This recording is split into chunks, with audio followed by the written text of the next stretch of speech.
rasul, nabi, penginjil. Kemudian gembala. Gembala itu saudaraku udah 100 dombanya, 99 udah masuk, tinggal satu, ditinggalkan ya 99 mencari yang satu tadi. Yang kerjanya tak kemana-mana, saudaraku, sudah patah kakinya, udah jatuh ke jurang, sudah ya itulah dicari gembala.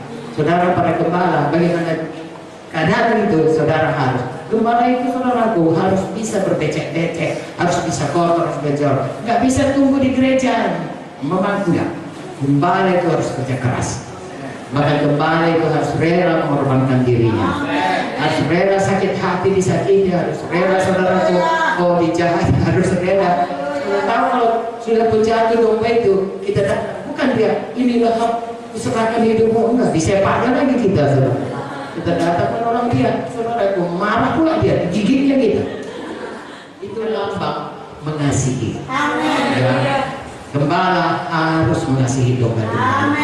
Ada gembala yang baik, ada gembala yang upahan. Jangan pernah jadi gembala upahan. Hanya memikirkan keuntungan daripada domba. Jadi gembala yang baik. Domba-domba mengenal suara saudara dan domba-domba mengikut di belakang saudara. Haleluya. Dan kali kita lebih banyak. Tapi hari ini saudara tahu ada kepemimpinan di mana tugasnya adalah menggembalakan. Ada mengajar seperti saya ini, panjang lebar, bisa sampai pagi kita bicara. Tapi kalau guru saudaraku, dia pastikan 2 tambah 2 4, 3, enggak, 2 tambah 2 4, sampai dia tahu itu 2 tambah 2 4, baru berhenti dia.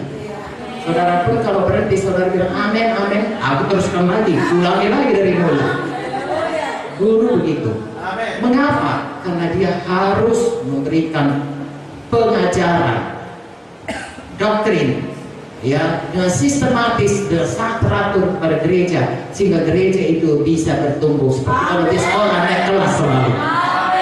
Kalau tidak, anak-anak terus nanti.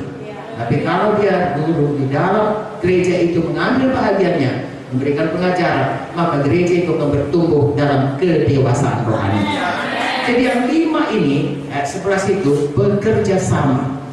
Ya, dalam kepemimpinan gereja bekerja sama. Saudara lihat, saudaraku, biasanya jarang 5 itu ada dalam 1 orang. Ya, bisa ada, tetapi kadarnya rasul paling hebat, nabinya sedikit, gurunya lebih banyak, gembalanya kurang, penginjilnya kurang, berbagai-bagai, terserah Tuhan. Tapi kalau gerejanya sudah besar, Tuhan biasanya berikan. Ada yang memang dia penginjil, ada yang dia guru. Itu sebabnya ada departemen pengajaran, ada departemen penginjilan dan lain sebagainya. Haleluya. Tapi bagaimanapun itu, setiap orang yang dipanggil oleh kepemimpinan dilengkapi Tuhan dengan karunia-karunia dari Tuhan. Haleluya. Ada dikatakan untuk memperlengkapi orang-orang kudus, semua anak Tuhan. Bagi, perhatikan saudaraku, pekerjaan pelayanan bagi pembangunan tubuh Kristus. Jadi maksudnya untuk melengkapi kita semua. Ya, kalau dalam dunia sekuler saudaraku, ya pelatihan lah dikatakan untuk bisa ditempatkan dalam posisinya masing-masing, departemennya masing-masing. Ya, apakah dia bagian pemasaran, apakah dia bagian ini, itu dilengkapi dia. Gunanya ada pemimpin-pemimpin dan sidang untuk memulihkan semua mereka, untuk memperlengkapi mereka, ya, untuk pekerjaan pelayanan. Perhatikan perkataan bahasa Inggrisnya, the work of ministry. Ya, work itu pekerjaan. Jadi kalau orang kerja itu ada cirinya. Misalnya kalau kerja saya supir, itu kerja saya itu profesi saya itu supir.